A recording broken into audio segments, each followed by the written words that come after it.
जय श्री श्याम भक्तों, आज है बुधवार और आज हम बुधवार की व्रत की कथा का स्मरण करेंगे। और पहले हम व्रत बुधवार की विधि सुन लेते हैं कैसे करनी चाहिए।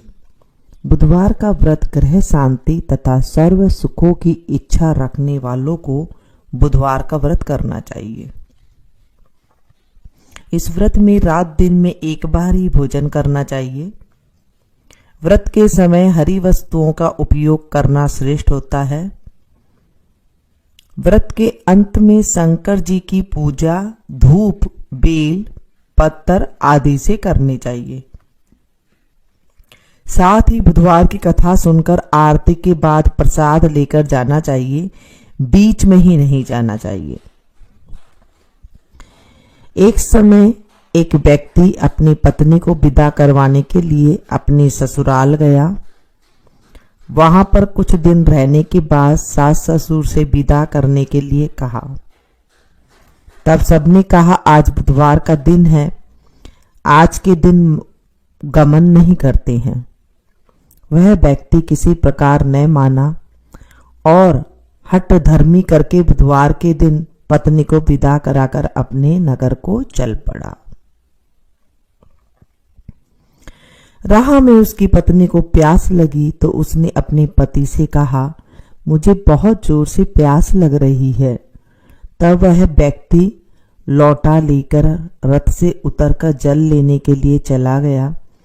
जैसे ही वह व्यक्ति पानी लेकर अपनी पत्नी के निकट आया तो वह यह देखकर आश्चर्यचकित रह गया कि ठीक उसी की ही जैसी सूरत तथा वैसी ही वेशभूषा में एक व्यक्ति उसकी पत्नी के निकट बैठा हुआ है। दूसरा व्यक्ति बोला, यह मेरी पत्नी है, मैं अभी अभी ससुराल से विदा करा कर ला रहा हूं। वे दोनों व्यक्ति आपस में झगड़ा करने लगे। तभी राज्य के सिपाहियों ने आकर लोटे वाले व्यक्ति को पकड़ लिया और स्त्री से पूछा, तुम्हारा पति कौन सा है? तब पत्नी शांत ही रही क्योंकि दोनों व्यक्ति बिल्कुल एक जैसे थे। उसे समझ नहीं आ रहा था कि वह किसे अपना पति कहे। लोटे वाला व्यक्ति ईश्वर से प्रार्थना करता हुआ बोला, हे परमात्मा, यह क्या लीला है कि सच्चा झूठ बन रहा है। तभी आकाशवाणी हुई, मूर्ख, आज बुधवार के दिन तूने गमन नहीं करना था, तूने किसी की बात नहीं मानी। यह सब लीला बुद्धदेव भगवान की है।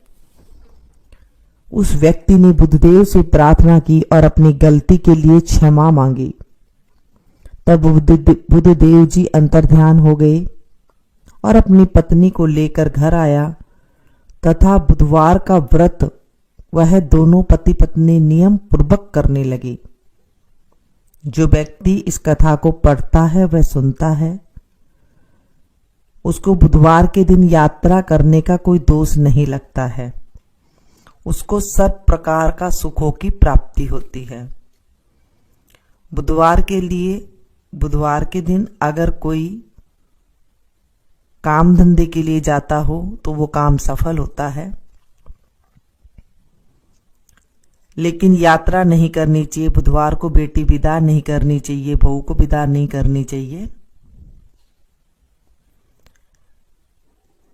और अगर काम बिजनेस के लिए बाहर जाए तो वो काम जरूर सफल होता है। बोलिए बुद्धि भगवान की जय। आरती युगल किशोर की कीजे, तन मन धन न्योछावर कीजे। गौर श्याम मुख निरखन लीजे, हरि का स्वरूप नयन भरी पीजे। रवि शशि कोटि बदन की शोभा, त्याही निरख मेरु मन गयो लोभा। ओढ़े नील पीत पट सारी, कुंज बिहारी गिरिवर धारी, फूलन की सेज फूलन की माला, रत्न सिंहासन बैठे नंद लाला, कंचन थार कपूर की बाती, हरियाए निर्मल भई छाती, श्री पुरुषोत्तम गिरिवर धारी, आरती करे सकल ब्रज नारी, नंद नंदन वृषभान किशोरी, परमानंद स्वामी अविचल जोरी, आरती युगल किशोर की कीजे, तन मन धन न्योछावर कीजे। बोलिए बुद्धे भगवान की जय। बुधवार के दिन अगर पतासे, क्योंकि बुध जी की जो प्रिय वस्तु है वो है पतासा, जो सफ़ेद रंग के होते हैं पतासे, उसका अगर हम निकाल करके गाय को दे दें या फिर कैसे भी करके बुधवार के दिन आप पतासे का भोग निकाल दे और प्रसाद आप लोग सब घर में ग्रहण कर ले, तो बुध दोष जो है कहते हैं उसको नहीं लगता है। वो कहानी सुन ले, कहानी सुनने के बाद भी आप जो है ये पतासे का प्रसाद ले सकते हैं, तो उसे बुध दोष नहीं लगता है। कई समस्या तो जो है कथा कहानी ही हमारी समस्या को ख़त्म कर देती है, क्योंकि कई दोष हमारे जो लग जाती हैं बुधों के हैं, गुरु के हैं, शुक्र के हैं, शनि के हैं, तो ये अगर हम सुबह सुबह कथा सुन लेते हैं तो हमारे जीवन से ये दोष सारे दूर हो जाते हैं। बोलिए बुद्धदेव भगवान की जय। ये कथा पसंद आई हो तो प्लीज़ एक लाइक ज़रूर दीजिएगा, इसे ज़्यादा से ज़्यादा अपनों के साथ शेयर कीजिएगा ताकि औरों को भी लाभ मिल सके। मिलती हूँ फिर से एक नई वीडियो में नई जानकारी के साथ, तब तक आप लोग देखते रहिए मीनू संगीत। Thank you.